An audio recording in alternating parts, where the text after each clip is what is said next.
momento contigo hemos trabajado lo que es géneros literarios, hemos trabajado lo que es figuras literarias, hemos trabajado lo que es romanticismo y siglo de oro. Hoy nos toca trabajar lo que corresponde a literatura peruana. Primer capítulo de literatura peruana. ¿Qué tal estás en Perú? ¿Qué tanto sabes de Perú? Y no me digas que pasó a repechaje. Vamos, ¿qué tanto sabes de literatura peruana? A ver, perdida, dice. Ya, no te preocupes, vamos a ayudar a que encuentres el destino. Mira, si hablamos nosotros acerca de literatura peruana, no te preocupes, de literatura peruana, antes de empezar, yo tengo que saber qué cosa es literatura peruana, cuál es el recorrido de la literatura peruana, cuáles son los momentos de la literatura peruana. Y si yo hago esto, lo planteo de la siguiente manera. Mira, y comienzo por acá. Esto lo conoces, ¿cierto? Esto lo conoces. Comenzamos con una primera etapa. La primera etapa de Perú se suele llamar Perú prehispánico. ¿Listo? Esta primera etapa que se conoce como Perú prehispánico corresponde a la etapa anterior a la llegada de los españoles. Si hablamos nosotros de esto, aquí es donde hablamos del, sobre todo, Tahuantinsuyo. Hub, Iskay, Quinza, Tahua. Tahua es 4, ¿cierto? Tahuantinsuyo, los 4 suyos. Nosotros debemos recordar que esta literatura, antes de la llegada de los españoles, es obviamente llamada una literatura aborigen. Una literatura que se caracteriza ¿por qué? Se caracteriza porque es oral, se caracteriza porque es anónima, se caracteriza porque es simbolista, se caracteriza porque es una literatura ritual. Ya lo vamos a explicar con más detalle en breve. Pero esta es la etapa prehispánica. ¿Estamos bien? Ahora, en esta etapa prehispánica no vamos a tener obras. Vamos a tener algunos cantos, algunos mitos, algunas leyendas, más nada. Luego viene el segundo momento. El segundo momento de la literatura peruana se relaciona con una fecha. En el año de 1532, en el año de 1532, los españoles van a llegar al Perú. Y en el año de 1532 inicia el segundo momento de la literatura peruana.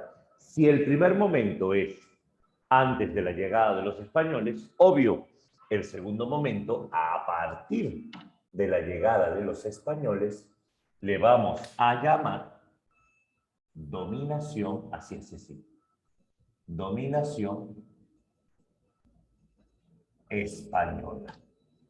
Si hablamos nosotros acerca de la dominación española, aquí nosotros vamos a tener 3 momentos. Claro, la conquista es uno. Vamos a ir viendo poco a poco. Mira, para hacer este segundo momento, dibujo una escalera. Vamos, dibújala conmigo, dibújala conmigo. Yo tengo acá una pequeña escalerita. ¿Por qué? Porque la dominación española comprende exactamente 3 momentos, de los cuales hoy vamos a estudiar 2. Por eso es importante, ¿sí? La dominación española comprende 3 momentos. Esta escalerita es crucial para entender esto. Míralo. La dominación española tiene un primer momento, cuando llegaron los españoles. La dominación española tiene un segundo momento, cuando se establece el virreinato. Y la dominación española tiene un tercer momento, cuando se lucha por la independencia. Y entonces podríamos plantearlo de la siguiente manera. El primer momento, el que me acabas de decir, le vas a llamar conquista. Aunque la historia le denomina invasión, ¿cierto? Y esta conquista comprende los siglos 16, perdón, 15, no, 16, disculpa, hacia el 17, 1500 del siglo XVI, del 16 al 17. El segundo momento se denomina la colonia y comprende sobre todo el paso del siglo XVII al XVIII. Y al tercer momento le vamos a llamar la emancipación. Y la emancipación comprende los pasos del siglo XVIII al XIX. Eso es dominación española. Te decía, en esta primera etapa prehispánica no vamos a tener autores, no vamos a tener obras, no voy a mencionar absolutamente nadie. Pero a partir de la conquista, aquí viene la lista de autores que te sirve para el prospecto. Por ejemplo, vamos a repasar esto. En la conquista va a destacar la producción de crónicas. Eso es lo que va a destacar acá. Y en esta etapa vamos a tener al menos dos autores para tu prospecto. El primero es el Inca Garcilaso de la Vega, Gómez Suárez de Figueroa. El Inca Garcilaso de la Vega, en el siglo XVI, va a ser el primer autor del prospecto, ¿correcto? Y este va a aparecer desde una tendencia humanista, renacentista, en donde vamos a tener, por ejemplo, los comentarios reales de los incas. Esto es siglo XVI.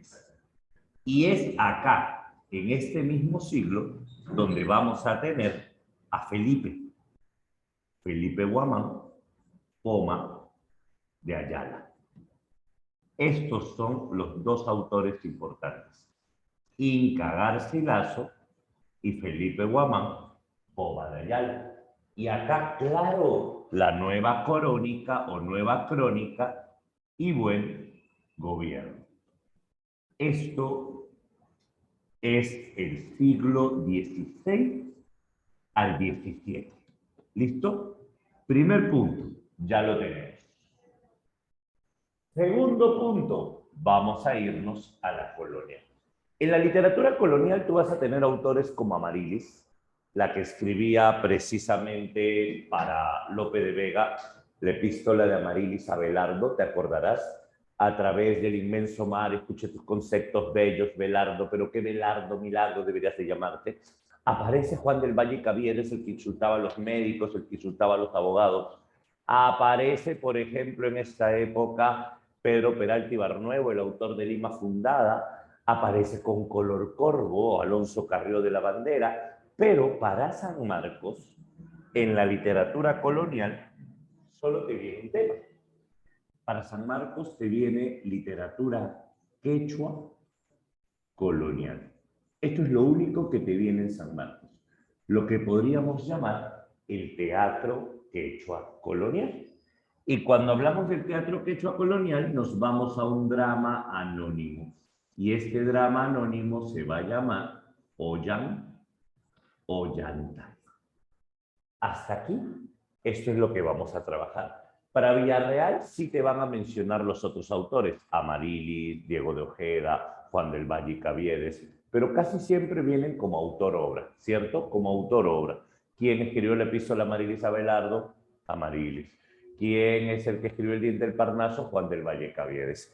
Esto es en cuanto a literatura colonial.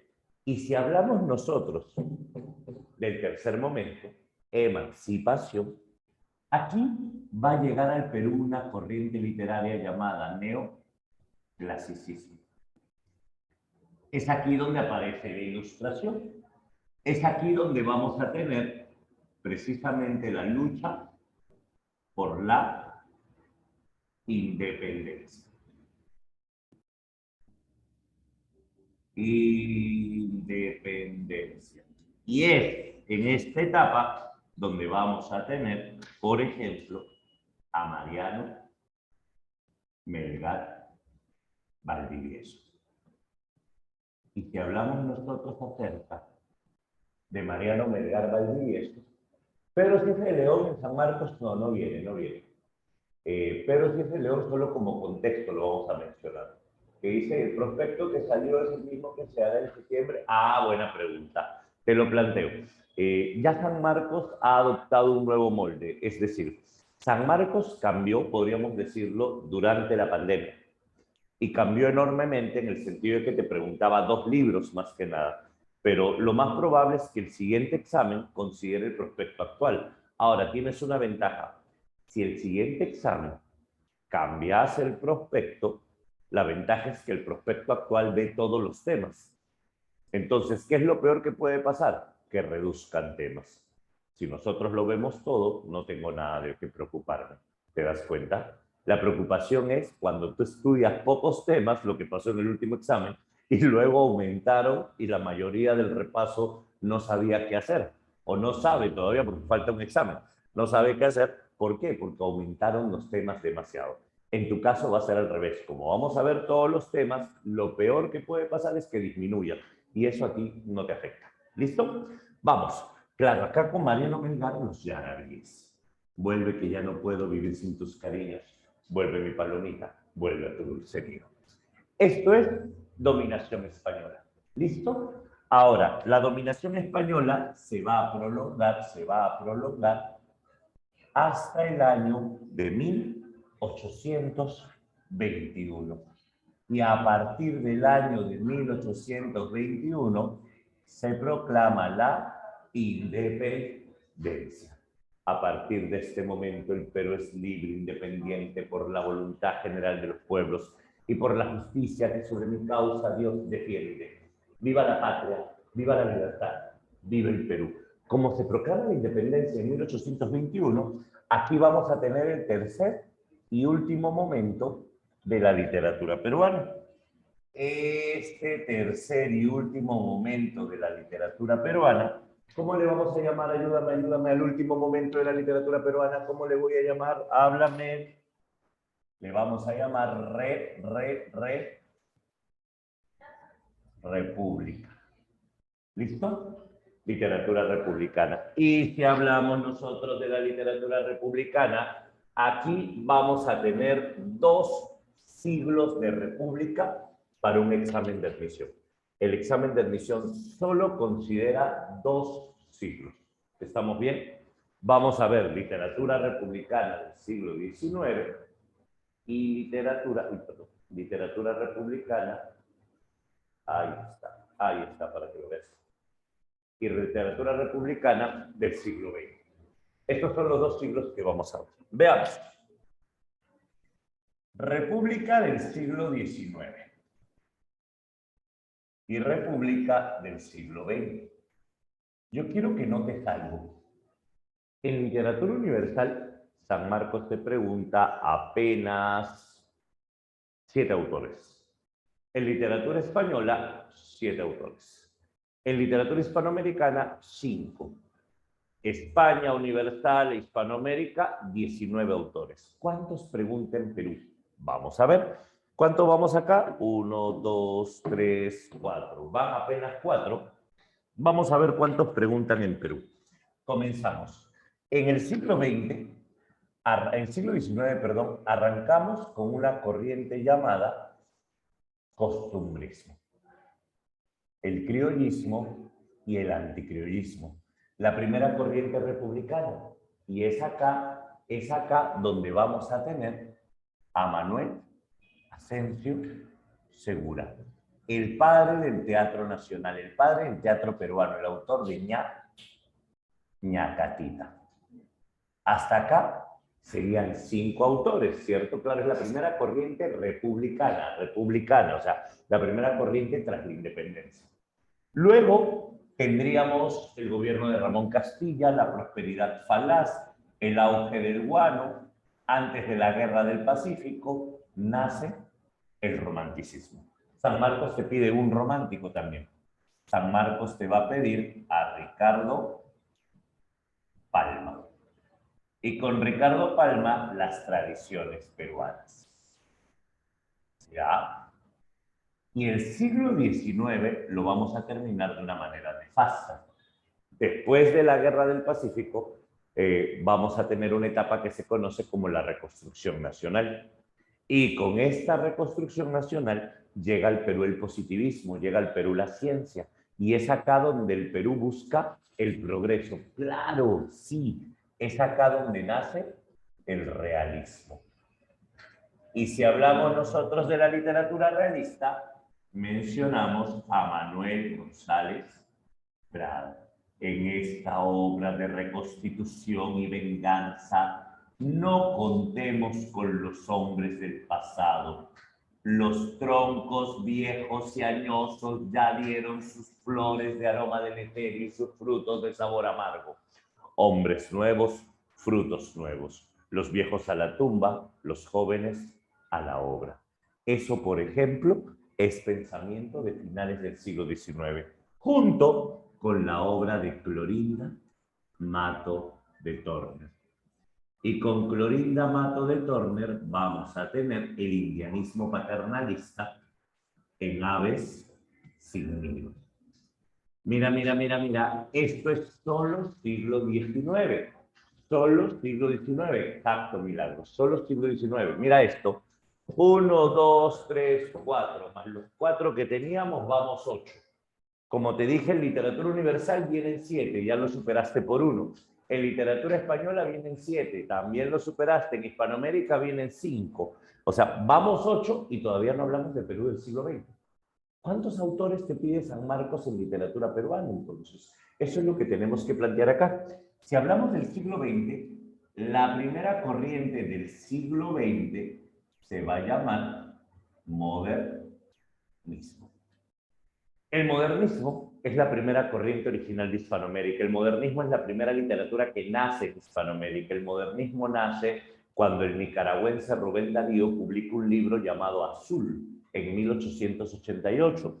Este modernismo llega al Perú y aquí aparece José Santos Chocada, el autor de Alma América. Soy el cantor de América, autóctono y salvaje. Mi lira tiene un alma y mi canto un ideal. Mi verso no se mece colgado en un ramaje, con un vaivén pausado de maca tropical. Al final diría, la sangre es española, pero incaico es el latido. Y en no ser poeta, quizás hubiese sido un blanco aventurero o un indio emperador. Eso, por ejemplo, es blasón de Chocano, ¿no? Tienes acá, por ejemplo, el posmodernismo. En el posmodernismo vamos a tener la imagen de la provincia costeña con Abraham Valdelomar. Si hablamos nosotros acerca de Abraham Valdelomar, con él vamos a tener, por ejemplo, el Caballero Carmelo. Fue Valdelomar el que escribió Mi infancia, que fue dulce, serena, triste y sola. Pero listo en la paz de una aldea lejana, entre el manso rumor con que muero la ola y el tañer doloroso de una vieja campana. Dábame el mar la nota de su melancolía, el cielo la serena quietud de su belleza, los besos de mi madre una dulce alegría y la muerte del sol una vaga tristeza. Y al final diría, y lo que él me dijera en mi alma persiste, mi padre era callado y mi madre era triste. Y la alegría nadie me la supo enseñar. Eso es postmodernista. El niño Goyito está acá, pero Felipe Pardo y Aliaga no está en el prospecto, solo Manuel Asensio. Sí, Felipe Pardo y Aliaga no está, por eso no lo he colocado, ¿ya? Pero pertenece al costumbrismo. Ahora, aquí también tienes a José María, no vayas a decir Arguedas, José María Eguren. Eguren es el autor de Simbólicas, el autor de la canción de las figuras.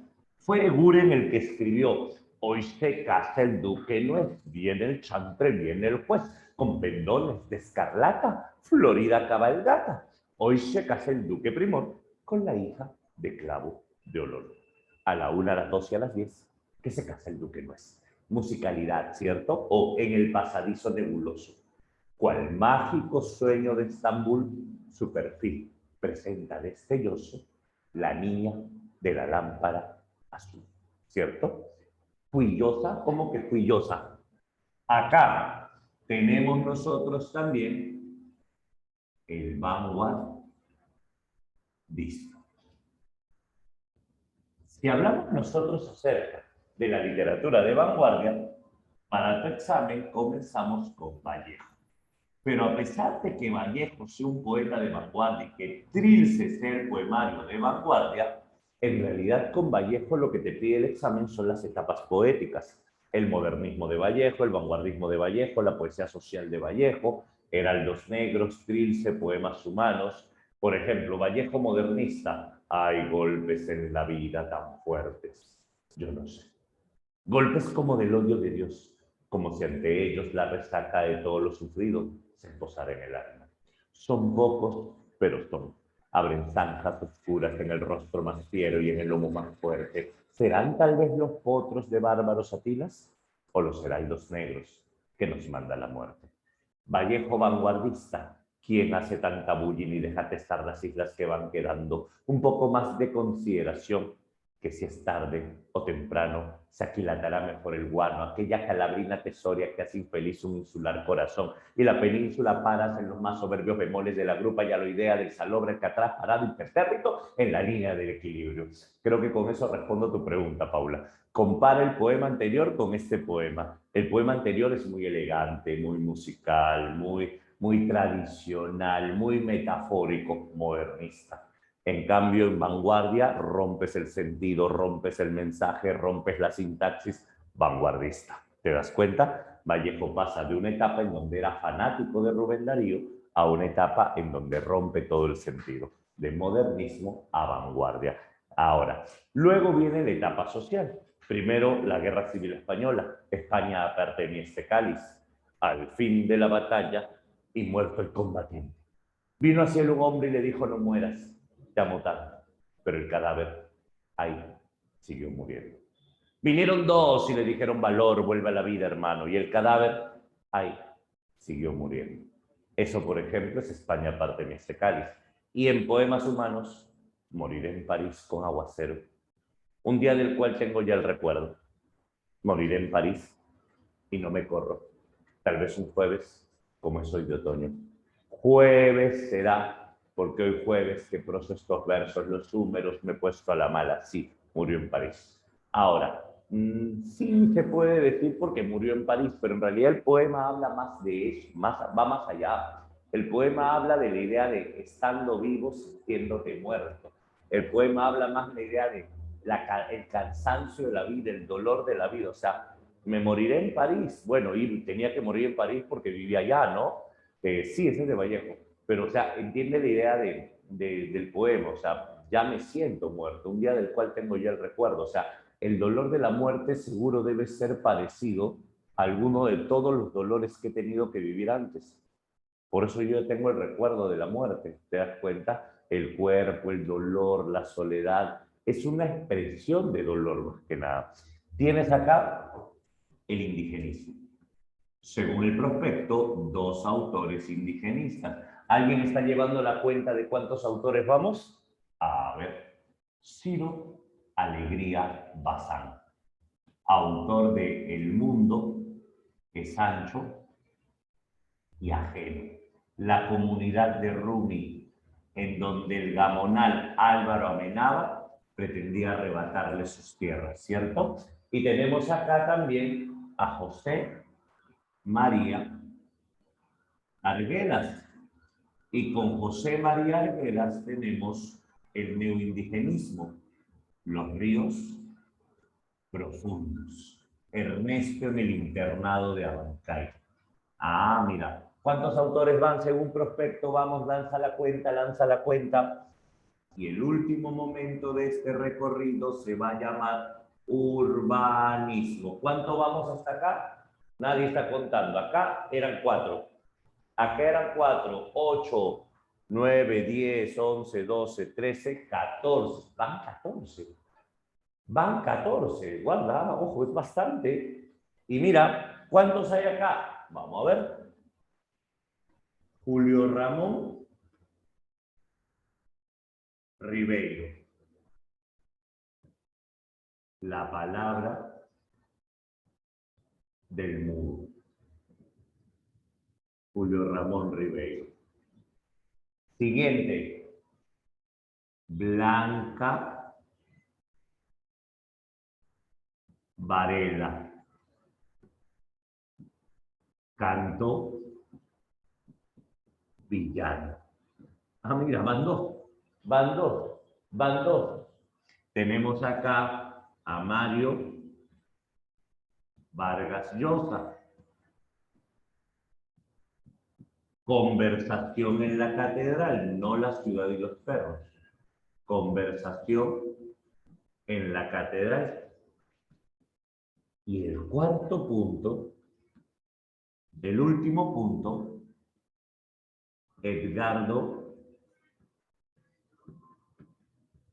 Rivera Martínez. El ángel de Ocongate. Esto es todo el panorama que tiene que ver con la literatura peruana. ¿Que aumentan? Aprendemos los que aumenten. Tienes una ventaja. Lo mismo le dije a los chicos de repaso cuando empecé. El prospecto siempre sale entre mes y medio y 2 meses antes del examen. Entonces, tendríamos 5 o 6 semanas como mínimo para repasar los autores nuevos. Y eso es fácil, no es difícil. Con los chicos de repaso, faltando 1 mes y medio antes del examen, cambiamos todo el sílabo. Si se tiene que cambiar, se cambia. Pero tienes una ventaja, repito, el sílabo que estás manejando, el prospecto actual, incluye la mayor cantidad de autores. Por eso el peor escenario es que eliminen autores, cosa que no te afecta en nada. Así que ya sabes. La clase de hoy comprende esto, pero como tú sabes, a mí me encanta siempre darte un poquito más, porque a veces esto es lo básico, pero yo quiero, y ahorita te lo explico, yo quiero que tengas primero la línea de tiempo. Ahora sí borramos y empezamos con el desarrollo. Entonces tenemos prehispánico, dominación española y república. Ante la consulta de qué es prospecto, que me parece una pregunta muy válida porque no todos manejan todo el sistema de admisión, prospecto es el temario de admisión que publica la universidad antes de fijar la fecha o cuando fija la fecha del concurso. Es decir, si el examen de admisión va a ser en septiembre, el prospecto se publica 1 mes y medio antes, en donde vamos a tener el reglamento de admisión, la cantidad de vacantes, los puntajes y los temarios. Claro, temarios, cada curso con los temas que vienen. Tú que estás preparándote deberías ver el prospecto publicado anteriormente, que fácil está filtrado en internet, y ahí puedes ir viendo cuáles son los temas que van a ver. Claro que sí. Ahí está, ya Freddy lo está ofreciendo. Muy bien. Ahora, en realidad sí lo hace, Marcia, sí lo hace. Lo que pasa es que como es un examen de eco, lo que te pregunta de manera minuciosa es lo del prospecto. Y de ahí todo lo demás, si te lo preguntan, es una pregunta sencilla. Es una pregunta que sale por contexto nada más. Sería bueno que lo pasen, como dicen, están pidiéndolo. Bueno, ya lo saben. Ahora sí, borramos y arrancamos entonces, señores. Tenemos que trabajar lo que nos toque en este momento. Comenzamos con un poco de Perú prehispánico, un poco de conquista y un poco de Ollantay. Con eso te sale la separata de hoy. Vamos a ver.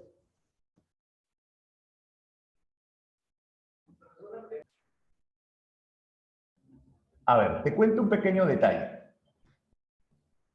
La etapa prehispánica solo te va a servir de contexto, de referente. Esto lo vamos a ver de manera brevísima, ¿ya? Porque lo quechua que te viene en el examen, en realidad es quechua colonial. Lo quechua que te viene en el examen, en realidad es Ollantay. Pero lo prehispánico nos ayuda a entenderlo. Así que atento, escúchame bien. Si hablamos del Perú prehispánico, aquí lo primero que tengo que estudiar se llama literatura quechua. Un momento. Si hablamos de literatura quechua, vamos planteando algunas cosas. Para empezar, la literatura quechua dijimos que es ágrafa. Profe, usted no dijo ágrafa, lo dije con otra palabra. Oral. La literatura quechua no posee escritura, es ágrafa. Segundo, la literatura quechua no posee autor, es anónima. ¿Pero por qué no posee autor? Porque le pertenece al pueblo. Ah, la literatura quechua es colectiva. La literatura quechua forma parte de un ritual, una ceremonia, ¿cierto? Esta literatura quechua se expresa a través de símbolos, es simbolista. Por ejemplo, en la poesía andina, cuando tú mencionas el nombre de Paloma, Paloma, siempre Urpi o Paloma en quechua significa mujer soltera. Cuando yo digo paloma me refiero a la soltera, por eso Mariano Melgar hereda este tema. Vuelve mi palomita, vuelve a tu dulce nido. Profe, ¿por qué la mujer soltera es una paloma? Porque es un símbolo, pues. La paloma es bonita, la paloma es bella, pero cuando menos te lo esperas se va volando. Te deja, te abandona. Ese es el mensaje. Es libre, exacto, Leslie, libre como el viento. Muy bien. Eso es, eso es. Ahora, y si tú te casas con ella, ya no es paloma, pues si te logras casar con ella, ya no es palomita. ¿Y qué se vuelve? Llama. Llama. Llama como fuego, llama como auquénido. Auquénido. ¿Y qué se parece la esposa al auquénido? La esposa se parece al auquénido en que las dos son tus compañeras. Las dos están contigo. Las dos van contigo a todas partes. Donde quiera que vayas, ahí está. Ah, qué bonito. Ya sabes, escríbele. Quiero que seas mi llama, mi auquénido, dile, para que te manden a volar. Vamos. Ahora, ahí tenemos entonces algunos rasgos de la literatura prehispánica. En peligro de extinción, dice. Ah, ya. Vamos, mira. La literatura quechua es clasista. ¿Sabes qué significa esto? Que la literatura quechua se divide por clases sociales. Entre las clases sociales tenemos una nobleza en el imperio incaico. La nobleza, el poeta de la nobleza es el amauta. Un momento. Si el poeta de la nobleza es el amauta, el profesor, la literatura de la nobleza tiene un fin de placer o un fin educativo. Responde rápido. Un fin educativo, excelente, muy bien. Y la literatura del pueblo es así llora. La literatura del pueblo, el poeta se llama Jarabicu. Jarabicu, ya lo tienes. Ahora, otro detalle que tengo que saber. Si yo hablo del mundo andino, en el mundo andino primero tengo que entender cómo funciona la cosmovisión.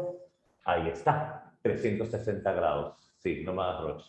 Vamos, si yo hablo del mundo andino, yo tengo que plantear algunas ideas. El mundo andino se rige por una cosmovisión. Esta cosmovisión se divide en tres estadios o tres mundos, ¿te acuerdas? Tres estadios o tres mundos. Y esto lo vamos a plantear a continuación. Hay un mundo donde tú y yo estamos. Hay un mundo adentro de la Tierra y hay un mundo arriba de nosotros. Si lo vemos de la siguiente manera, nosotros estamos aquí, en este mundo. Aquí, en quechua, significa o se escribe Kai. Entonces, el Kai Pacha es la tierra o el mundo de aquí. ¿Quiénes viven aquí? Ah, aquí viven los vivos, pues. Aquí viven los seres humanos. Y aquí tenemos dos puntos claves. Primero, un animal sagrado.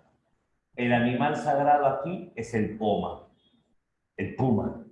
El puma es el animal sagrado. ¿Listo? Cielo e infierno son otras categorías, no los mezcles acá. Ahora, y aquí tenemos que dice, claro, sí, el cóndor no está en la tierra, pues fíjense, ahorita llegamos al cóndor, estamos en el mundo de aquí, la tierra, la tierra, la tierra. Aquí tenemos apus. Los apus dioses son la madre tierra, la Pachamama y los cerros. Al cerro le vas a llamar Jirca. También le vas a llamar Guamaní. Entonces, la tierra y los cerros. Todo eso está en el Caipacha. El Caipacha es la superficie de la tierra donde estamos los vivos. Es el mundo de los vivos. Yacumama no es incaico. Yacumama tiene que ver con la tradición amazónica. ¿Listo? Ahora, otro detalle. El mundo de arriba le vamos a llamar Hanan. Hanan Pacha. Y el Hanan Pacha es la tierra o el mundo de arriba. Ah, aquí no estamos los vivos, pero aquí hay un animal sagrado, el que me mencionaste hace un momento. Te lo digo en quechua, tú lo traduces, ¿ya? Kuntur.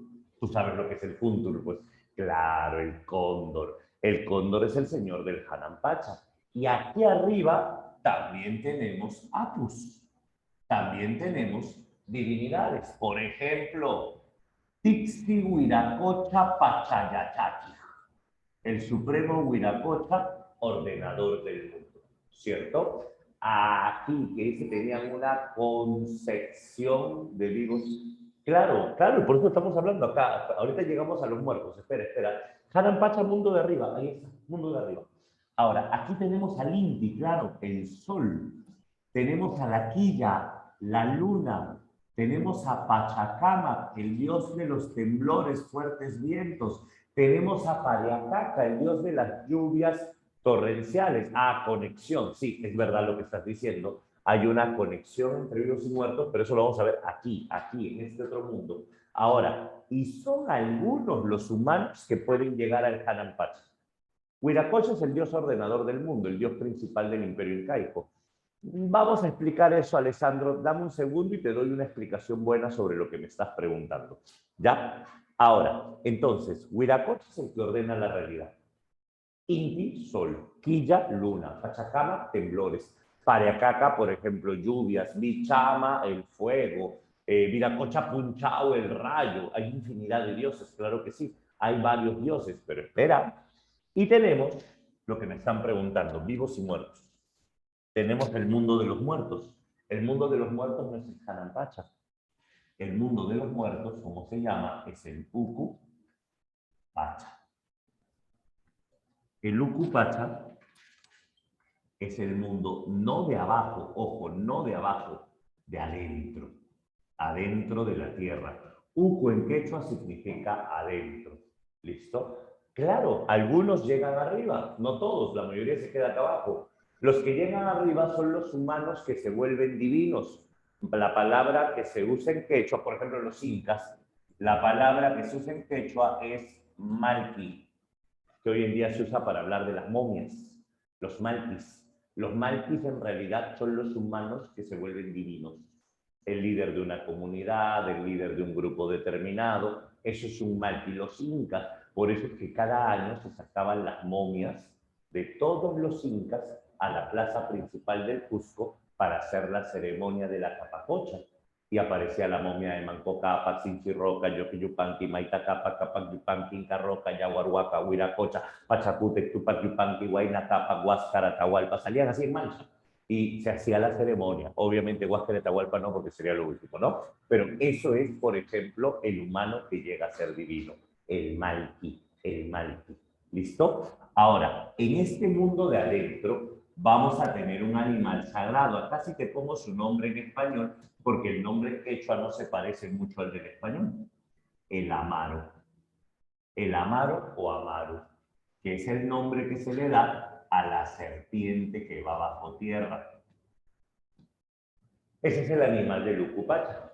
Aquí nosotros vamos a tener, además de los muertos, a los seres fríos. Por ejemplo, en la cosmovisión andina, aquí tenemos al ucuco. El ucuco es el oso raptor, el oso violador. Descuida que eso no viene en el examen, solo te lo cuento de manera anecdótica, eso de acá. La uma, por ejemplo, que es la cabeza voladora. Habrás escuchado, si tienes familia en Ayacucho, que a la mujer se le sale la cabeza y la cabeza comienza a volar solita. Esa es la famosa uma. Aquí tenemos, por ejemplo, al jaracacha, Sierra Central. El jarjacho es el condenado por incesto, el que se mete con la prima, con la tía, y que se puede volver llama cuando está pecando, ¿cierto? Se puede volver llama. Acá tienes, por ejemplo, en esto al mismísimo Supai. Supai es el demonio. La palabra diablo es cristiana, la palabra demonio es cualquier ser maligno, por eso Supai no es el diablo, sino el demonio, esa es la palabra, ¿listo? Entre otros seres más. Otro, claro, estos son los cuentos andinos que tienen que ver con seres terroríficos. El pistaco, claro, ¿cómo olvidar al pistaco? El nácar, en quechua en realidad el término sería nácar, entre otros seres más. Excelente, nácar, claro que sí. Ahora estoy solo en mi casa, ok, va a ser fiesta, dice, ya, escucha, escucha, escucha. Entonces, ¿qué significa? Tenemos tres estadios. Lo que quiero que entiendas es esto, tenemos tres estadios. Cada lengua tiene que ver con una cosmovisión. Por ejemplo, si hablamos nosotros acerca del imperio incaico, mira, primera respuesta para los que me estaban preguntando hace un momento. El imperio incaico se caracteriza por el animismo. ¿Qué significa animismo? Todo cobra vida. Todo cobra vida. La piedra, el cerro, todo se mueve. Segundo, para el que me preguntó si eran politeístas, ¿te acuerdas? Eran politeístas. El mundo quechua no es politeísta, es panteísta. ¿Cuál es la diferencia entre politeísta y panteísta? ¿Te acuerdas? Poli significa que tienes varios dioses.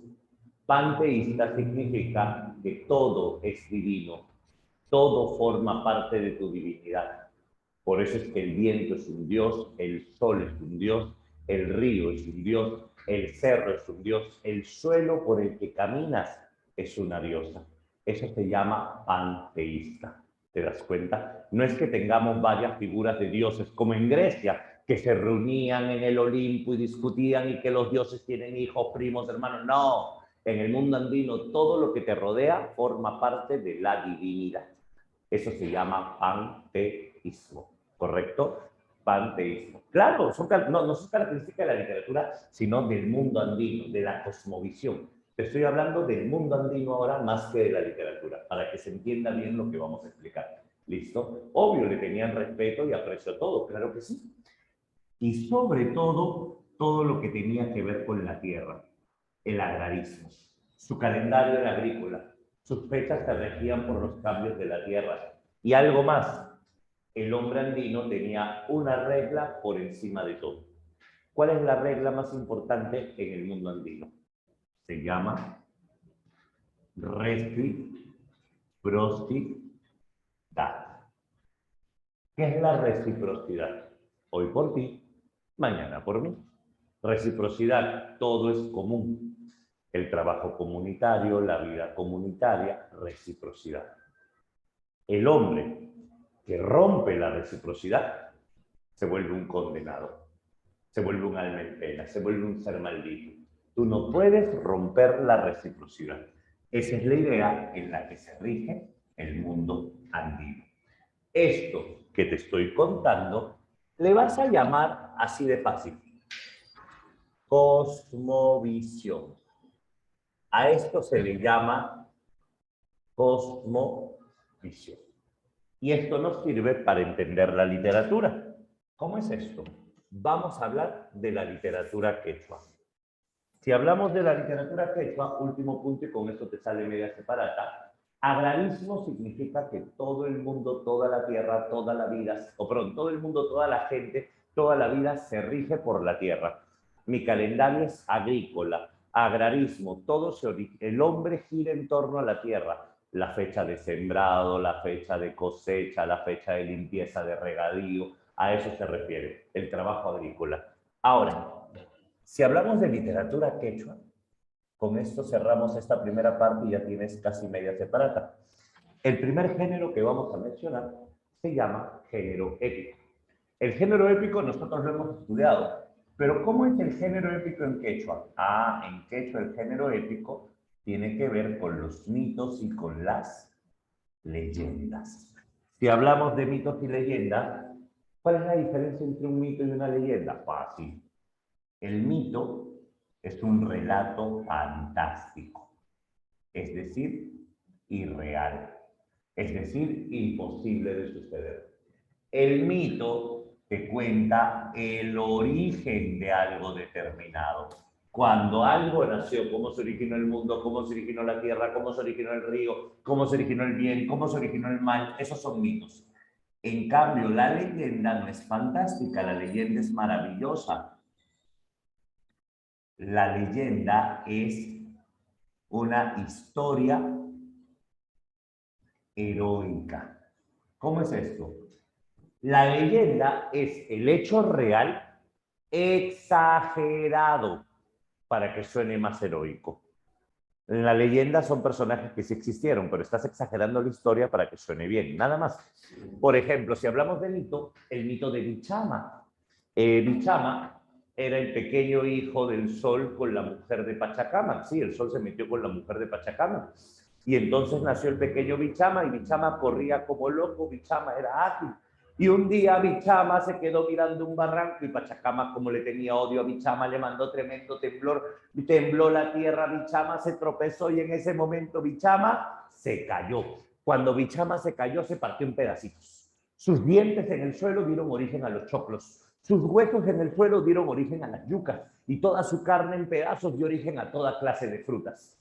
Eso es relato fantástico y real y sobre todo que te muestre el origen de algo determinado. ¿Te das cuenta? A eso se le llama mito. En cambio, profe, pero habla de origen. Claro, origen, pues te estoy contando el origen. No, Bichama es un mito. Mito de Bichama. El origen de un dios. No, a ver. Te estás equivocando, Paula. Mira, el mito es el que te cuenta el origen de algo determinado y la leyenda es la historia exagerada. No confunda, no confunda. ¿Ya? Ahora, en cambio, leyenda, la leyenda de Pacaritampu, los hermanos Ayat, o la leyenda de Manco Cápac y Mama Ocllo. Manco Cápac existió, pero ¿de verdad salió del lago Titicaca? Y en el curso de historia te dicen, no, en realidad vino por el Collao, pero inventaron esa versión para que suene más fuerte. Inventaron eso para que la gente los respete. ¿Te das cuenta? Eso se llama leyenda. Exagerar la historia con fines heroicos. Esa es una leyenda. Historia exagerada con fines heroicos. Hay una historia sencilla. En este mundo cuentan que había un dios. Claro, tienen una base real, Mayra, base real, o sea, tienen algo de realidad. Había un dios llamado Kuniraya Wiracocha. Te escribo el nombre acá para que no lo olvides. Kuniraya Wiracocha dicen que era uno de los hijos del dios Pariacaca. Y este Kuniraya Wiracocha iba caminando por el mundo y vio una mujer guapísima, porque hasta en el mundo andino te emocionas cuando ves a alguien bellísimo, bellísima. Y él la quedó mirando y se quedó tonto. Ella se llamaba Cabillaca. Cabillaca. Cuando la quedó mirando a Cabillaca, impresionado, sorprendido, él sabía que muchos hombres se morían por Cabillaca, pero Cabillaca los rechazaba a todos. No, era una humana, el dios es él. Entonces él se la tuvo que ingeniar. Y como se las ingenió, ¿qué cosa hizo? Fácil. Se convirtió en pajarito. Y como pajarito comenzó a volar y se colocó arriba del árbol donde ella se ubicaba. Y como pajarito agarró una lúcuma, y le introdujo su germen, su semilla. ¿Entiendes el mensaje? No tengo que ser explícito. Su semillita, ¿no? Y se la arrojó. Ella, ahora falta que me pregunte, profe, ¿cómo que semilla? ¿Está sembrando? Ya. Ahora, y entonces en ese momento, ella que estaba de lo más tranquila, vio caer la lúcuma y dijo, uy, una fruta. Y se la comió. Y cuando se la comió, salió embarazada. Claro, salió embarazada. ¿Cómo se llama la historia? El mito de Kuniraya y Cabillaca, pues. Ahora, tipo Blancanieves, sí, pero acá no se durmió por la manzana. Vamos. Ahora, Eso se podría hacer en el mito, todo se puede. Es mito, no te asustes, come frutas tranquilo. Ahora, entonces, en ese momento, calma el chat, se me están alborotando, ¿qué fue? Vamos, ahora, y es allí donde Cabillaca dio a luz un niño o una niña, hay dos versiones. La cuestión es que cuando digo semilla, José Luis, no me refiero a una semilla de verdad. No digas eso que suena feo. Siempre me paso la semilla. Estamos hablando de otra cosa cuando decimos semilla, por si acaso. Ya. Okay. Siempre me paso a la semilla. Ok, no te la pases. Ya. Se pasaron. Vamos, sí. A ver, te cuento entonces. Y es en ese momento donde Cabillaca, al dar a luz una niña, dijo pues, ¿quién es el papá? No, no, no, me tiene que aparecer un papá en este momento. Y mandó llamar a todos los hombres sobre la faz de la tierra. Alucínate, mandó llamar a todos los hombres sobre la faz de la tierra. Y como todos igual querían estar con ella, pues todos se emocionaron y dijeron, vamos, pues vamos. Todos se fueron. Y entonces en ese momento, los puso desde el más rico y poderoso hasta el más pobre. Al último estaba Cuniraya Viracocha, vestido con pellejito de perro, vestido como pobre. Vamos, hijita, busca a tu papá, de preferencia los de allá. Y la niñita va y todos, hijita, hijita, porque en el mundo andino una madre soltera no es despreciada, ese es un concepto europeo. En el mundo andino una madre soltera es más atractiva que una mujer sin hijos. Ah, por eso tu pata que anda de padrastro, ¿no? Igualito. Entonces, en el mundo andino, todo el mundo decía, hijita, hijita, y no, hijita, nada. Y cuando pasó la mitad, la niñita llegó al último y a pellejito de perro le dijo, taita. Obviamente, ellos podían aceptar que esté con con un hijo o una hija anterior. Pero lo que no podían aceptar es que el hijo o hija sea de un mugroso. Eso sí, el Perú podrá ser muy inclusivo en muchas cosas, pero es demasiado clasista en otras. Que tenga hijo con un mugroso, con un piojoso, con un pobre como ese. Y entonces todos dijeron, qué asco, se fueron. Ella abrazó al papá y la mamá no corrió, agarró a la hija y se fue a la fuga. En el momento en que se fue a la fuga, él esperó que todos se vayan, dio un salto rápido y apareció con un traje blanquito, más blanquito que el alpamayo. Y en ese instante gritó, ¡Cabillaca! Pero Cabillaca seguía corriendo con la niña en brazos. ¡Cabillaca! Comenzó a perseguirla. Esto ocurre en la Sierra de Lima, zona de Huarochirí. Va bajando por la Sierra Central y se encuentra con un cóndor. Y le dice al cóndor, Taita Kuntur, ¿la encontraré? Y el cóndor dice, sí la encontrarás. Bendito seas, cóndor, tú serás el señor del Hanan Pacha.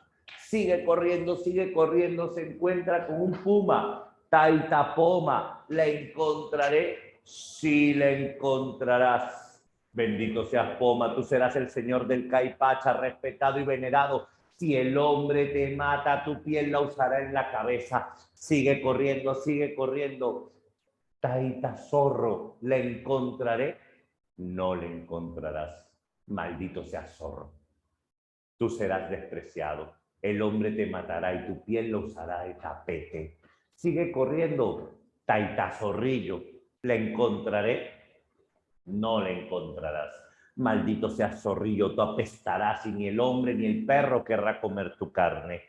Y así siguió bajando. Bajó toda la Sierra Central, agarró carretera central, cortó camino por Ramiro Frialet, tomó la curva que lo llevaba por Manchay y salió por Villa María el Triunfo, José Gálvez, Antigua Panamericana, hasta el templo de Pachacama.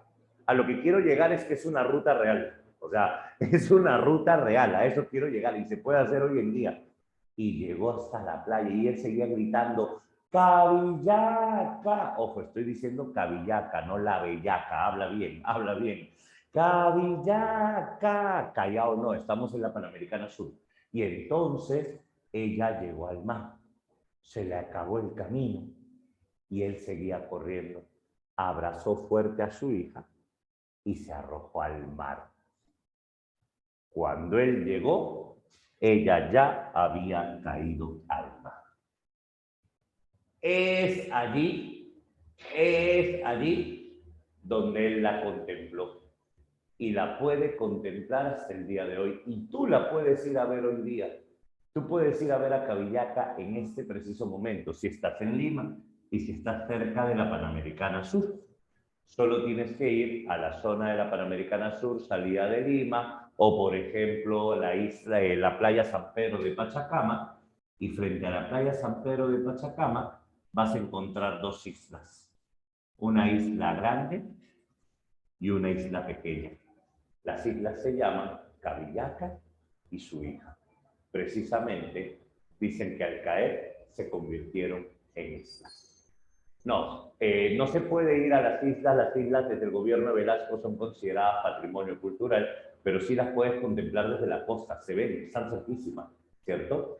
Eso de acá está en la Panamericana Sur, pasando el templo de Pachacama como para que te ubiques un poquito.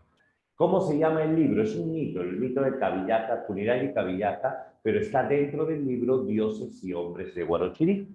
El libro de mitos y leyendas más antiguo que tiene el Perú se llama Dioses y Hombres de Guarochirí, donde el sacerdote de la Inquisición, Francisco de Ávila, mandó a recopilar los mitos de esta zona con el propósito de extirpar idolatrías y terminó haciendo el libro más importante que tiene el Perú en esta época, ¿cierto? Ahora sí, ya lo tenemos, esto es género épico. Y por último, si hablamos nosotros del género lírico, porque ya no era... Ah, claro, no es ágrafa porque lo recopilaron, pero en su momento fue ágrafa, fue una recopilación que partió de este punto, partió de la tradición ágrafa.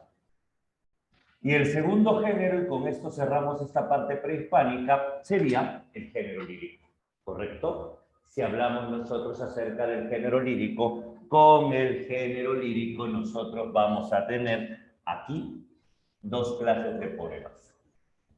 El primero es el aidi. El aidi se asocia a la nobleza. El aidi es un himno. El aidi es una exaltación. Y segundo, tenemos el jarawi. Y si hablamos del jarawi, el jarawi es un poema intimista. Y aquí está lo que te preguntan en admisión. Solo por cultura general, rápido, el jarawi se va a dividir en otros poemas. Por ejemplo, al jarawi lo vamos a partir hasta en 5 poemas. Algunos nombrecitos en quechua que tienes que saber. Esto viene más en exámenes tipo Villa que en San Marcos, pero para la separata te lo piden, así que vamos a explicarlo. Tienes acá, por ejemplo, el Aya Taqui, Huacan Taqui, Ay Moray, Urpi y Calparpari.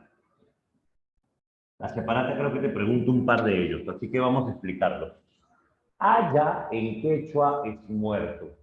Ayataki es el canto a los muertos, el poema fúnebre, el poema de dolor ante la muerte.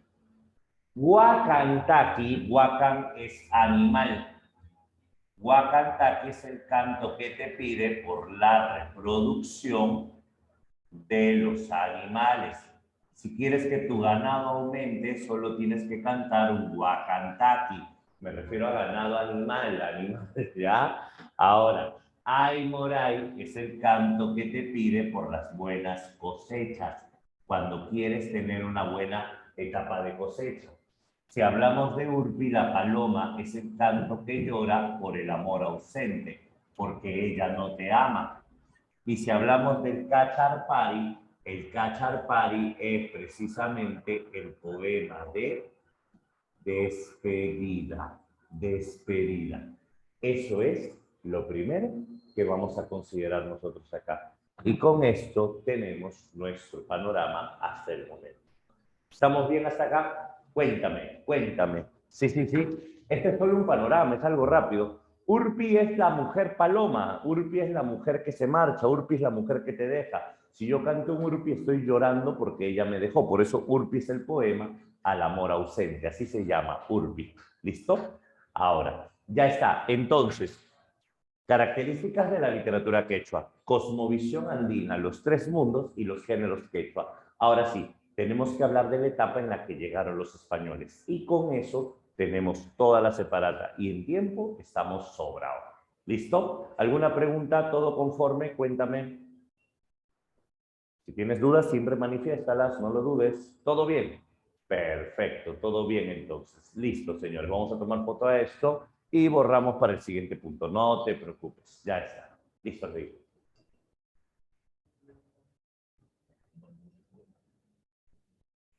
Siguiente, señor. Y llegaron los españoles. ¿Listo? Vamos a ver.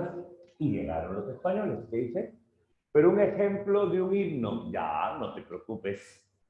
Ea el triunfo. El triunfo. Venceremos a nuestros enemigos. Beberemos cita de sus cráneos. Haremos tambores con sus pieles y quenas con sus huesos. El triunfo. El triunfo. Eso, por ejemplo, es un aire. Ahora, sí, la literatura popular se transmite al pueblo, pero la literatura de la nobleza es solo para la nobleza. Colectivo es que le pertenece a varios, nada más, no necesariamente a la clase social. ¿Correcto? Claro, obviamente, anónimo es que no se conoce el autor, no importa la causa, pero no se conoce al autor.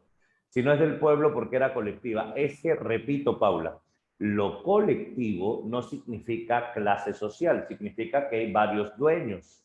Los dueños pueden ser de clase alta o pueden ser del pueblo. Colectivo no significa que me dirijo al pueblo, colectivo significa que más de uno intervino en la composición del texto. Por ejemplo, si nosotros queremos buenas cosechas, hay que hacer un canto para buenas cosechas. No lo va a hacer uno, lo hacemos en grupo para ver cómo lo hacemos mejor. Pero en la nobleza también hay cantos colectivos, pero obviamente ellos no son pueblo, son nobleza. Entonces, simplemente se dice colectivo porque son varios. No necesariamente tiene que ver con clase social. ¿Listo? Ahora sí, no demoremos mucho en esto porque este punto, el primero que hemos hecho es contexto para examen de admisión. Si tú quieres prospecto, a partir de este momento comienza prospecto. A ver, ¿cuál es el primer punto que maneja el prospecto? Se va a llamar dominación española. Ayúdame, ¿en qué año comienza y en qué año termina la dominación española? Tú lo sabes. ¿En qué año comienza y en qué año termina la dominación española? Ajá, mira, qué rápida, Marcia, lo máximo, Alexandro, muy bien. Ale, ¿tenemos una pizza blanca? Gracias. Ahora, excelente, 1532 a 1821, lo máximo, están atentos. Gracias. Ahora, si hablamos de la dominación española, vamos a tener entonces en el año de 1532, en la plaza de Cajamarca, Francisco Pizarro llegaría con los españoles. En el año de 1532, en noviembre, el Inca Atahualpa se encontraría con el primer grupo de españoles. Cuando los españoles llegaron a Cajamarca, la plaza estaba vacía, la ciudad estaba vacía. Y cuando fueron a buscar al Inca, lo encontraron.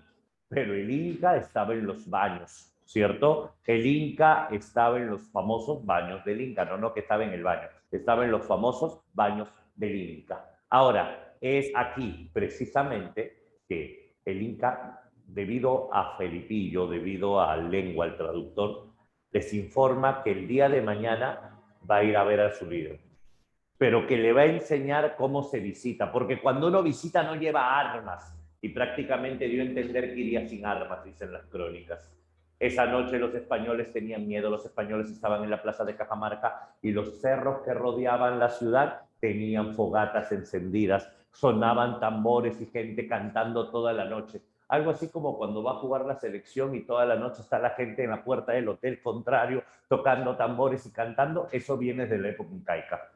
Venceremos, venceremos. Toda la noche estaban así. ¿Listo? Ahora, lo curioso, sí, mi Perú, lo curioso es que cuentan las crónicas que los españoles no los dejaron dormir. Algunos se mojaban los pantalones o tenían miedo. Y lo curioso es esto, que cuando se dio el momento, Francisco Pizarro jugaría ajedrez prácticamente acá, porque la plaza de Cajamarca tiene 4 esquinas. Atahualpa va a llegar por esa esquina, por esta otra colocaron hombres a caballo y a pie, y por estas también, en la parte contraria a Pedro de Candia con su cañón, y entonces Atahualpa entró. Atahualpa entró en un anda dorada cargada por indios lucanas. Atahualpa no pisaba el suelo y había mujeres que echaban flores. Llevó bailarines, no llevó ningún guerrero, llevó un corso entero.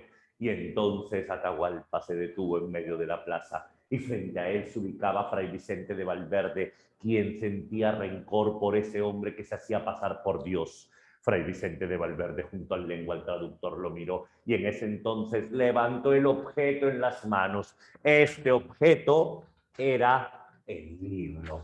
Y cuando Fray Vicente de Valverde lleva el libro en manos, se dice la Biblia, se dice breviario, ¿cierto? Cualquiera de las dos pudo ser. La cuestión es que levantando el libro en las manos gritó, esta es palabra de Dios. Y Felipillo inmediatamente, Apurimay, Apurimay, Dios es tres y es uno a la vez, la Trinidad. Y Felipillo, Dios que es tres y uno y sumando dan cuatro. ¿Oye qué? Obviamente no confíes mucho en el traductor. El traductor no es experto ni en español ni en quechua. Y entonces a su manera dice el Inca Garcilaso que traducía lo que podía. La cuestión es que le hizo el requerimiento y en ese momento Atahualpa no se percató de lo que decía. Lo que a Atahualpa le llamó más la atención es que ese objeto sea palabra, porque para Atahualpa la palabra es voz, sonido, y extendió la mano como diciendo, a ver, presta, y le dieron el libro. Y cuando le dieron el libro, Atahualpa coge el libro y lo mira. Y Atahualpa lo abre y dice que en el momento en que abrió el libro, lo único que vio fue una hoja de plátano con hormiguitas caminando, las letras. Palabra, ¿cómo esto es palabra? Y se lo pegó al oído. Y Dios no habló. Nada, no hay señal, no hay señal. Y entonces en ese momento, Atahualpa, que no comprendía, para él esto era nuevo, dice, ¿qué clase de Dios es este que no se comunica? Lárguense de mis tierras, llévense sus enfermedades. Agarró y arrojó la Biblia. Y cuando arroja el texto y este toca el suelo, la ira de Fray Vicente de Valverde lo lleva a gritar la palabra con la que inicia la conquista del Perú. La palabra con la que inicia la conquista del Perú, ¿cuál es? La señal, la clave. ¿Cuál era la clave? Salimos, dice, no, con todo, no. ¿Te acuerdas? Santiago. Y con el grito de Santiago inicia la conquista del Perú. Profe, ¿quién era Santiago? ¿Estaba ahí? No, Santiago es el apóstol. El apóstol Santiago en España era el apóstol Matamoros. Era el apóstol al que invocabas antes de matar a los musulmanes. Y aquí en Perú, Santiago se convertiría en el apóstol Mataindios. El grito, la señal de batalla era Santiago y comenzó la matanza. Ese es el nombre, el código de batalla. Entonces, en el año de 1532, en la ciudad de Cajamarca, por una esquina estaba el Inca Atahualpa y en la otra no Pizarro, sino Fray Vicente de Valverde. Atahualpa representa la voz. Atahualpa representa la oralidad y Fray Vicente de Valverde representa la escritura. y entonces chocan. Y en ese momento, este choque hace que la Biblia salga volando y que se dé el grito de Santiago, como dices por el chat, una versión niño rata, Santiago Ra, sí, Santiago Ra. Y entonces inicia la conquista del Perú. Eso tiene que ver con la dominación española. Profe, entonces el español trajo la escritura. Claro. Incluso tú te acuerdas del incidente de los 13 del Gallo. En historia lo recuerdas, el incidente de los 13 del Gallo, cuando Pizarro y Almagro estaban explorando la parte del sur y entonces la gente iba enfermando, la gente iba muriendo y a Panamá le decían, todo está de maravilla, todo está de maravilla, cuando en realidad toda la gente estaba grave y a los enfermos le decían, sí, lo voy a llevar al médico, lo voy a llevar al médico, los arrojaban al mar. Acuérdate que todo esto salió a la luz por una copla, un poemita, ¿te acuerdas? Ya había literatura cuando estaban explorando acá. La copla era de Juan de Saravia, y esta copla de Juan de Saravia decía, oiga usted, señor gobernador, mírelo bien por entero, que allá va el recogedor y acá queda el carnicero. Fue un poemita el que relató todo esto, ¿cierto? Ajá. ¿Qué dicen los incas? Bueno, formalmente se maneja la versión de que los incas no tenían escritura, que era oral. Hay hipótesis, hay teorías, pero no un sistema escrito como el que tenemos. No vas a tener un sistema escrito organizado que represente a la lengua, no, eso no. Ahora, otro detalle. Entonces, una vez que llegan los españoles, ya habían escrito coplas, ya habían hecho algunos poemas. ¿Qué tenemos nosotros acá? Tenemos la conquista. Y esta conquista va a aparecer con la producción de el texto Crónicas. ¿Qué es una crónica? ¿Qué es una crónica?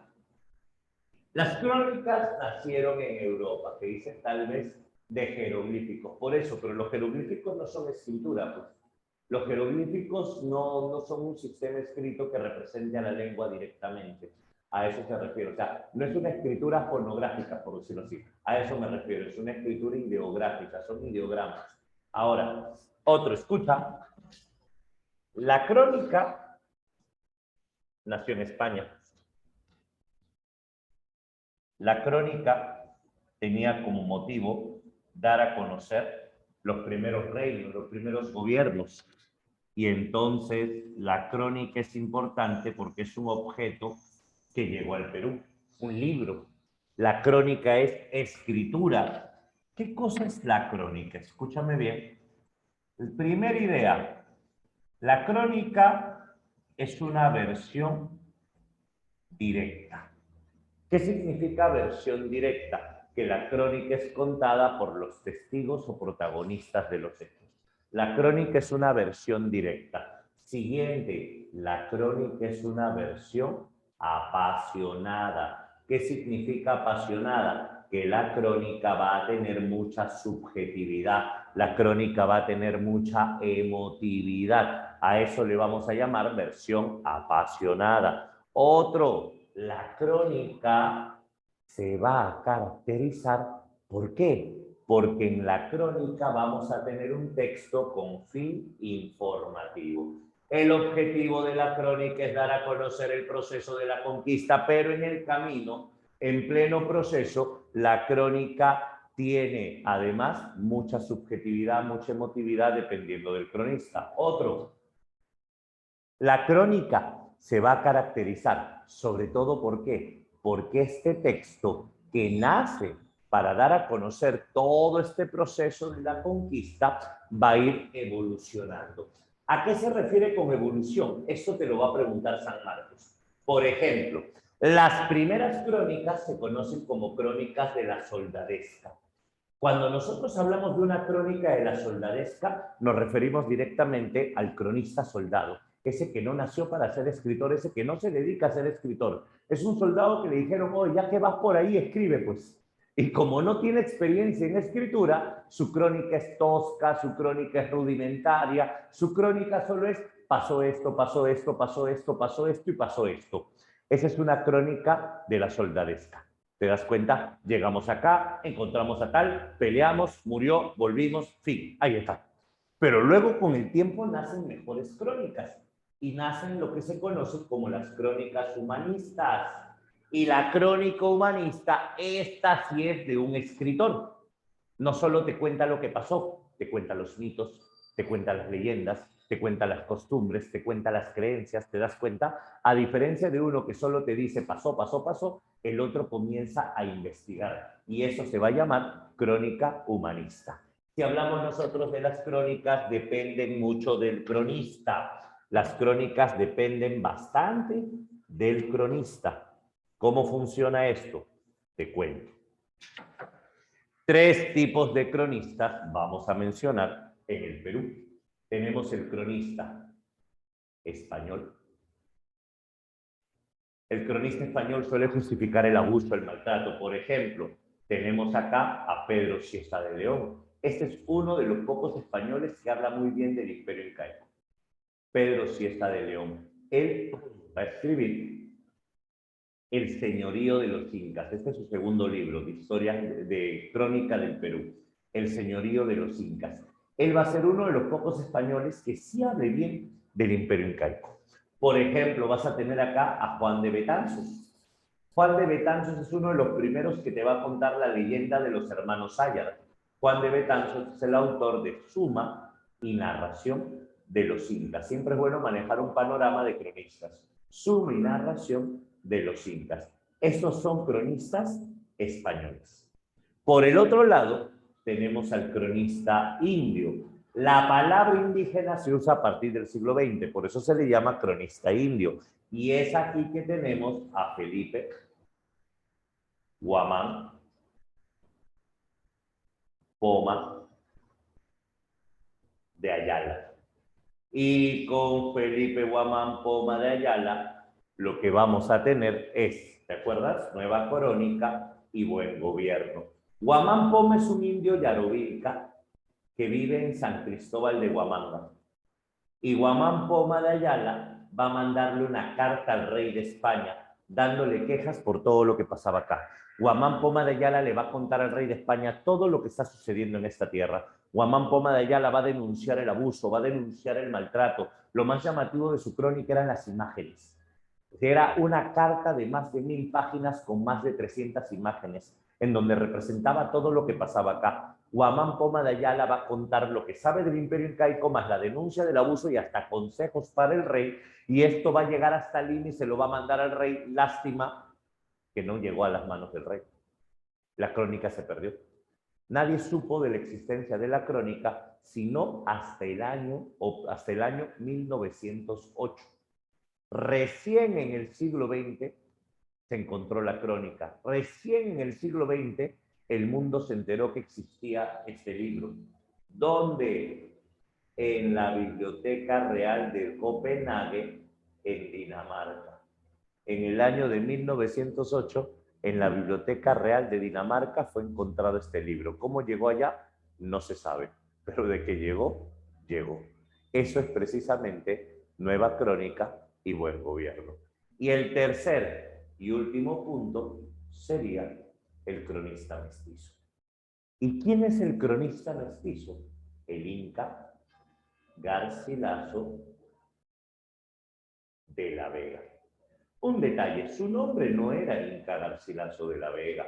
Él se llamaba Gómez, claro, Gómez Suárez de Figueroa. Ese es su nombre. Gómez Suárez de Figueroa. Y este Inca Garcilaso de la Vega, Gómez Suárez de Figueroa, se va a caracterizar ¿por qué? Porque él va a escribir primero los comentarios reales de los incas. En los comentarios reales de los incas, publicado en el año de 1609 en Europa, el Inca Garcilaso te va a hablar de la organización del Imperio Incaico, el origen del nombre Perú, la leyenda de Manco Cápac y Mama Ocllo, hasta las guerras entre Huáscar y Atahualpa. En la primera parte, en este primer libro, no hay españoles. Y es en este primer libro, en los comentarios reales, donde vamos a tener la primera versión idealizada del Imperio Incaico, porque el Inca Garcilaso hace una versión sublime, idealista del Imperio Incaico. La segunda parte de esta crónica se llama Historia General del Perú. Y en Historia General del Perú, publicado en 1617, póstumamente, después de muerto, en 1617, esta Historia General del Perú sí te cuenta las expediciones españolas, te cuenta el proceso de conquista hasta las guerras entre los españoles, almagristas y pizarristas. Esta sería Historia General del Perú, la segunda parte. El Inca Garcilaso tiene otros textos. Por ejemplo, el Inca Garcilaso tradujo el libro Diálogos de Amor de León el Hebreo, una traducción al español. El Inca Garcilaso hizo un poema épico llamado La Florida del Inca, en donde te va a contar la expedición de Hernando de Soto buscando la fuente de la eterna juventud en Florida. Esto es conquista. Y San Marcos te pregunta, ya, si esto es conquista, ¿qué es colonia? Vamos a ver. Si la conquista es esto, para San Marcos, recuerda, la colonia es más que nada el teatro quechua colonial. Esta es la colonia, el teatro quechua colonial. Y si hablamos del teatro quechua colonial, acá vamos a hablar precisamente de una obra de autor anónimo llamada Ollantay. Profe, ¿Ollantay no es prehispánico? No, Ollantay es de la colonia. Ollantay se compuso a finales del siglo XVII o inicios del siglo XVIII. El drama quechua Ollantay, escúchame bien, es un drama. Mira, esto viene en uno de los últimos exámenes de San Marcos. El drama quechua Ollantay es precisamente eso, un drama. ¿Qué cosa es un drama? La mezcla de comedia y tragedia. Este drama se caracteriza porque tiene 3 actos: exposición, nudo y desenlace. Este drama se caracteriza porque tiene un personaje cómico, un gracioso. Este drama se caracteriza porque está escrito en verso octosílabo, 8 sílabas métricas. San Marcos preguntó, si Ollantay es un drama compuesto en 3 actos con verso octosílabo, ¿qué significa eso? Esto, ¿dónde lo hemos visto? Oye, esto lo hemos estudiado. ¿Son características de dónde? Drama, 3 actos, verso octosílabo, personaje cómico. Dímelo, ¿dónde estudiamos esto? En el siglo XVII en España. ¿Dónde? Precisamente en el siglo de oro español. ¿Qué significa? Que el drama quechua Ollantay es un drama que imita a las obras del siglo de oro español. Por eso es que Ollantay no es incaico, pues. Ollantay es colonial porque está escrito al mismo estilo de Calderón de la Barca, al mismo estilo de Lope de Vega. Ahora, Ollantay obviamente está compuesto en quechua, un quechua arcaico. Por eso el autor se dice que fue un indígena. Ollantay incluso posee jarauis en su interior. Ollantay tiene jarauis adentro. Otro, Ollantay se va a caracterizar por lo siguiente. En el drama quechua Ollantay, nosotros vamos a tener 2 temas importantes. El primer tema es el amor y el segundo tema es el poder. El amor rompe barreras sociales. Este es el mensaje de Ollantay. Rompe barreras sociales. Y el poder, hay 2 clases de poder.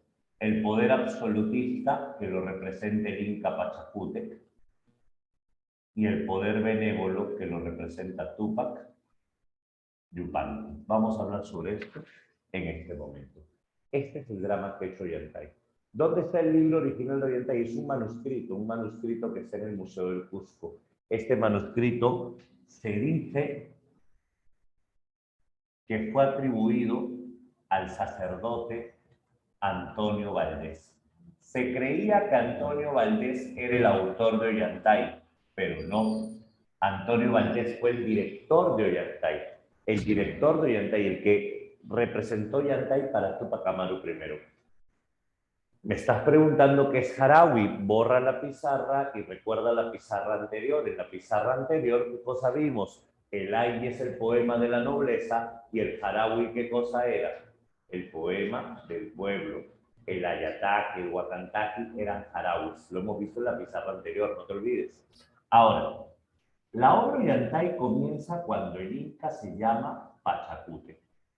Y Pachacútec es papá del heredero Túpac Yupanqui, y Pachacútec también es papá de Cusicoyu. Antes de que empiece la obra, ¿correcto? Antes de que empiece la obra, Cusicoyu y Ollantay ya están enamorados. Antes de que empiece la obra, Cusicoyu y el general del Antisuyo Ollantay ya se casaron. Antes de que empiece la obra, Cusicoyu y Ollantay ya están esperando una hija. Todo antes de que empiece la obra, ¿correcto? Acuérdate que Ollantay está en amores con la hija del Inca. Ollantay tiene como criado y personaje cómico a Pichichati, pata de pulga, y el guerrero fiel es Orco Huaranca. Acuérdate que el sacerdote Wilcahumac le dijo a Ollantay: aprovecha la confianza que tienes con el Inca y dile lo que sientes. Ollantay se arma de valor y se lo dice. Y el Inca se pone furioso. Y el Inca solo le dice: has manchado mi linaje con el tuyo. Me da mucha pena, pero tendré que matarte.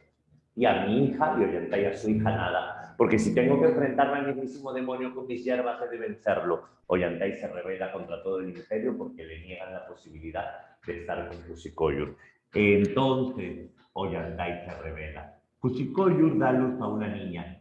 La niña se va a llamar Imazuma. Imazuma va a crecer sin saber quiénes son sus padres. A Cusicoyur la van a encerrar en el calabozo del Acyahuasi. Y es así que Ollantay se enfrenta por mucho tiempo al imperio. Claro, es un amor imposible. Pachacútec muere y el que hereda el trono es Túpac Yupanqui. Y es acá que un soldado de Túpac Yupanqui, Rumiñahui, va a representar la astucia. Rumiñahui lo va a engañar a Ollantay. Rumiñahui le va a decir lo siguiente: he caído en desgracia porque no te he podido vencer y entonces el Inca me ha mandado matar. Logré salvarme. Ollantay, unámonos. Ollantay, juntos venceremos al Cusco. Y Ollantay cayó redondito en sus mentiras. Y es así que recibió a Rumiñahui. Cantaron, celebraron. Cuando estaban todos dormidos, Rumiñahui hizo entrar al ejército. Y entonces, en ese momento, Ollantay va a ser capturado. Amor imposible es un amor que no se puede dar por diversos factores. Amor platónico es cuando idealizas a alguien. Ahí respondo tu pregunta. Amor platónico es tu crush. Amor imposible puede ser tu crush, pero también puede ser que no se puede dar la relación por mil y un cosas. No necesariamente es un amor idealizado. ¿Sí? Aclarando el asunto. Bueno, Ollantay fue capturado y lo curioso es que el Inca, en vez de matarlo, el Inca le dice a Ollantay: tú eres un gran enemigo y yo te quiero de aliado. Ollantay, unámonos. Ollantay, quiero que te hagas cargo del Cusco. Quiero que seas el defensor principal de esta ciudad. Lo nombraron encargado principal del Cusco. Ollantay se emocionó. El Inca los perdonó a todos. Y en el momento en que el Inca los perdona a todos, es en ese preciso momento en que aparece Imazuma. Imazuma es la hija. E Imazuma dice: señor, ayúdeme, mi mamá está encerrada, señor, mi mamá dice que es hija del Inca. Y en ese momento aparece Ollantay, corre con el Inca, van a verla y se encuentran a Cusicoyur. Ollantay abraza a Cusicoyur, Ollantay abraza a su hija. El Inca dice: yo no puedo separar esta familia. Y en ese momento un soldado viene y dice: señor, en el Collao se han rebelado. Y Ollantay dice: deme un ejército y yo le traigo la cabeza de su enemigo. Y el Inca le dice: no. Hace años que no estás con tu esposa ni con tu hija. ¿Sabes qué? El que va a ir a la batalla soy yo. La obra termina con Ollantay como encargado del Cusco, mientras que el Inca se va a la batalla. Ese es el drama quechua Ollantay. Final feliz. Fin. Justo vamos a hablar de eso, justo Paula. Pachacútec, ¿qué cosa representaría? El poder absolutista, el poder intransigente, el poder que no entiende razones. ¿Y Tupac Yupanqui qué sería? El poder bondadoso, el poder que perdona, el poder benévolo. Esos son los dos ejercicios de poder que se van a dar en el drama quechua Ollantay. Ahora quiero que te vayas conmigo a la separata. Acompáñame a la separata, acompáñame a ver esta historia. Pregunta número 1. ¿Tienes la separata? ¿Tienes el material? No te preocupes que la foto se va a tomar ahorita. ¿Pero tienes el material? Sí. Ya, perfecto. La literatura incaica se caracterizó por ser excelente. Uno casa muy bien a todos los que han dado la C. En 2, la literatura cortesana. Cortesanes de clase alta. Cortesanes de clase alta tuvo una finalidad. ¿Cuál es el propósito de la nobleza? El amauta. El amauta. Excelente. Didáctica. Muy bien. 3, los cantos fúnebres. ¿Cómo se llamaron? ¿Cómo se dice muerto en quechua? ¿Cómo se dice muerto en quechua? Allá. Y Rincón de los Muertos, Ayacucho. Y Canto por los Muertos, Ayataki. Ah, dedo. 3 dedos. Muy bien. 4. El tema ajeno a la obra Ollantay, ¿cuál es? Astucia, Rumiñahui.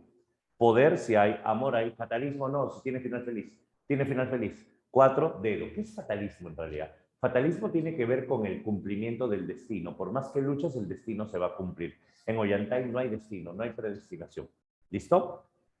La 5, la verdad tengo una severa duda en la imagen que está acá, porque no tiene que ver ni con la 4 ni con la 5.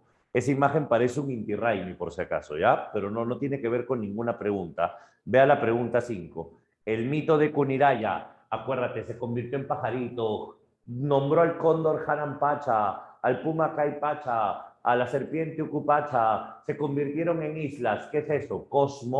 Cosmovisión. Busca una clave que hable de la cosmovisión. Ya salió. ¿Cuál sería la clave de la 5? Dime la clave de la 5, dime la clave de la 5. Tradiciones no hay. Origen del imperio no es incaico. Pachacamac no. La clave es la clave es la.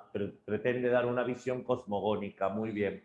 6. ¿Cómo terminó Yantai? Y vivieron felices por siempre. 6. ¿Cuál sería la clave? La letra D. Excelente. 7. ¿Por qué se revela el antisuyo? Porque el Inca no dejó que se case. Porque el Inca no dejó que se case. Vamos, ¿cuál sería la respuesta? La 7. Beso, exacto. Beso. 8. El contexto de la obra Ollantay se da entre los reinados de quién es el primer Inca en Ollantay y quién es el último Inca en Ollantay. El primer Inca en Ollantay es Pachacútec y el segundo Inca en Ollantay es Tupac Yupanqui. Entonces acá la clave sería la letra B. Muy bien. 9. Las primeras manifestaciones literarias de la conquista. Oiga usted, señor gobernador, mírelo bien por entero, que ya va el recogedor y acá queda el carnicero. Y luego dice, mientras que aquellas que describieron el encuentro de las dos culturas, la segunda tiene que ser crónica, no la primera. Mira la definición, la segunda tiene que ser crónica. Entonces no puede ser la C, no puede ser la C, claro. La letra D, la letra D, la letra D. Muy bien, muy bien. A ver, 10. Obra ajena al periodo de la conquista. Ah, acá la D. Lima Fundada. Lima Fundada, te cuento, es un poema épico que habla sobre la fundación de Lima, escrito por Pedro Peralta Ibarnuevo. Lima Fundada aparece en la etapa colonial, no en la etapa de la conquista, en la etapa colonial. Eso es Lima Fundada. ¿Listo? 11. ¿Qué cosa es los comentarios reales de los incas? Dímelo. Una crónica, dedo. 12 tradujo Diálogos de Amor de León el Hebreo. ¿Quién escribió Diálogos de Amor? El Inca Garcilaso de la Vega. Facilito. 13. ¿Cuál es el tema en la segunda parte? La conquista, exploración, conquista, guerras civiles entre españoles. Busca algo parecido. Exploración, conquista, guerras civiles entre españoles. Ah, ya salió la letra D. Excelente, pequeños. Letra D. 14. Sobre las crónicas, ¿qué se puede decir? Sobre las crónicas, ¿qué se puede decir? Habla la letra D. Políticas, denuncia, no. Busca una mejor, busca una mejor. La C o la A. La A nacieron, las crónicas nacieron en América. No, no nacieron en América. Habla, hay una mejor, hay una mejor. La C, dieron a conocer las hazañas de los conquistadores de nuestras tierras, así como su poderío. Sí, sí, sí, sí, sí, parece que sí. A ver, son estrofas de versos octosílabos. La única que puede ser sería la C. La C.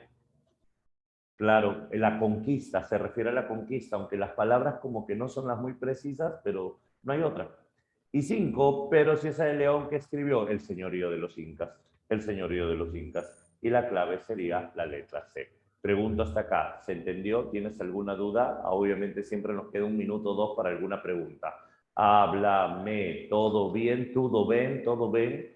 Entonces te cuento, la próxima semana ya tenemos que irnos desde Mariano Melgares y adelante. O sea, la próxima semana ya estamos en el siglo XIX, alucínate, en el siglo XIX y hemos hecho bastante. Listo, señores, entonces estamos preparados para trabajar el quiz. ¿Qué dice? Aclarar la 10. A ver, ¿cuál es la pregunta número 10? Ya, aclarar. Bueno, más que aclarar, te cuento. Suma y narración de los incas es un texto de Juan de Betanzos. Juan de Betanzos, la 9, ya, total, la 9. Ya, lo dije. Uno de los, a ver, si mandan preguntas grandes, mándaselas al Dair para que me la mande por WhatsApp. Porfa, mándasela al Dair, me la manda por WhatsApp, ya, Paula, y yo te la mando en respuesta tipiadita, bonito, para que le entiendas. Porque leer todo eso como que es un poquito complicado, ¿ya? Si hay problemas, dificultades, siempre es pasión frustrada, pero ya eso, mándala completa y yo te mando la respuesta. Con confianza, ¿no? No tengan roche en mandar preguntas así. Bueno, te decía, las primeras composiciones que aparecen son las coplas. Les mencioné en clase, Juan de Sarabia, en el incidente de los 13 del Gallo, uno de los primeros textos que se escribe en este proceso va a ser una copla. Oiga usted, señor gobernador, mírelo bien por entero, que allá va el recogedor y acá queda el carnicero. Esos fueron los primeros textos, pero luego nacen las crónicas y el propósito de la crónica es dar a conocer todo esto, ¿cierto? Ya, no te preocupes, yo me muevo. Ok, señores, listo. Ahora sí, pasamos al quiz y nos vemos para la retroalimentación. Gracias. A ver, uno dice, la literatura prehispánica no tuvo la siguiente característica. Ya, pues, ¿cómo van a marcar oral? Seguro has marcado oral porque no has leído la palabra no. Has marcado agraria, has marcado anónima porque no has leído la palabra no. Eso pasa cuando estás apurado. Obviamente, y me lo preguntaron, lo reiteraron, no es escrita y está más énfasis no se le puede hacer. No es escrita, ¿correcto? La clave era la B, ahí no había dudas. A ver, ¿cuál es la siguiente pregunta? Casi marca oral. En la 2, a ver, ¿cuál es la 2? La literatura de la conquista tuvo preferencia por el género. Ah, mira, qué buena pregunta. Ya, entiéndeme un detalle. Es una crónica. Una crónica es una narración. Hay solo 2 opciones que puedes marcar. Épico, y si no hay épico, marcas narrativo, ¿correcto? Para San Marcos, la respuesta propicia sería épico, pero la definición de género épico, San Marcos nos dice, el género épico es un género narrativo. ¿Por qué? Porque es la narración de hazañas, es la narración de sucesos, es la narración de hechos. ¿Te diste cuenta? Ese porfis, ¿a qué se refiere? No leí la pregunta. Crónicas, eso explica, estoy explicando eso precisamente. ¿Sí? ¿Todo bien? Ya, a ver, sí, sí es esa la duda. Entonces te decía, el género épico para San Marcos es un género narrativo porque va narrando hazañas. Claro, Yantay sí sería dramático. No, si hubiera épico, para empezar, San Marcos no te pondría épico y narrativo, pero si te lo pone, marcas épico, porque en San Marcos solo vienen 3 géneros, épico, lírico y dramático, nada más para San Marcos. Las demás universidades vienen 5. Prehispánica es agrario, se equivocaron, debería ser ágrafa. Claro, agraria también, agrarista, hemos dicho que es agrarista. Hemos dicho que la literatura quechua es agrarista. ¿Qué hay otra pregunta más? No, allá. Te decía, en literatura prehispánica es agrarista, nosotros lo dijimos más. Salió oral, es lo mismo. No entiendo lo de salió oral. En dónde se refieren eso? No es pregunta de quiz, ¿o sí? Imagino, Horacio, sí una, la 1. En la 1 la clave era escrita. En la 1 la clave era escrita, no era oral, escrita. Sí, ahora, agraria es también, o sea, es ágrafa, sí, pero también es agraria. Las dos son válidas, ágrafa o agrarista. Agraria también es válida, agraria o agrarista. Así que no hay problema por allí, no hay ninguna confusión. El problema era escrita, no hay escritura, eso era básico. No se olviden de eso, ¿sí? ¿Por qué es lírica? Ya que mencionó, ya, a ver, recuerda la clase de géneros. Cuando hablamos nosotros sobre género épico, dijimos que el género épico tiende a la objetividad, pero que no todos los textos son objetivos. Eso era la crónica no es objetiva. El género lírico no tiene narrador y en cambio la crónica sí tiene un narrador, entonces no puede ser lírico. Los líricos son los poemas en donde no hay narrador y el autor expresa su mundo interior. Ágrafa es que no hay escritura. Agraria, que se rige por el mundo agrícola, por el trabajo a la tierra. ¿Te acuerdas que debajo del círculo de cosmovisión coloqué reciprocidad, animismo, panteísmo y agrarismo? ¿Te acuerdas o no? Y dijimos que agrarismo tiene que ver con la vinculación con el ciclo a la tierra. Recuérdalo, por eso también está allí. Agraria se refiere al agrarismo. Ahora sí, terminamos. Bien preguntones, qué genial. Cuídense mucho.